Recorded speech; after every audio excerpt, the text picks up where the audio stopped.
ප්‍රසන්න ජයකොඩි කියන්නේ අපේ සිනමාවේ අමුතුම විදිහකට හිතන අධ්‍යක්ෂකවරයෙක්. අපි හිතනවට වැඩි වෙනස් විදිහකට නිර්මාණ කරන නිර්මාණකරුවෙක්. බොහෝ දෙනෙකුට ඔහුගේ නිර්මාණ වැටහෙන්නේ නැති ගතියකුත් තිබුණා.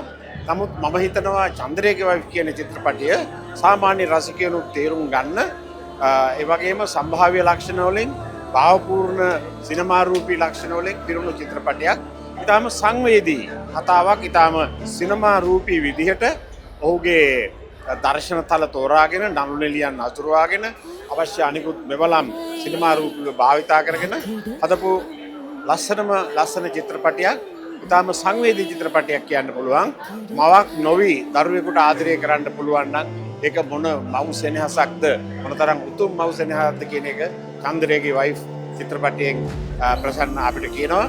මම හිතනවා අපේ සිනමාවට අලුත් ප්‍රබෝධයක් ඇති වෙලා තියෙන මේ යුගයේ චන්ද්‍රේගේ වයිෆ් චිත්‍රපටියත් ඒ ප්‍රබෝධය දිගටම ගෙනilla අපේ සිනමාවට තවත් ජනප්‍රිය වගේම සම්භාව්‍ය චිත්‍රපටයක් වේවායි කියලා මම ප්‍රාර්ථනා කරනවා. චන්ද්‍රේගේ වයිෆ් දිවයින පුරා සියලුම සිනමා ශාලාවන්හිදී දැන් තිරගත වේ.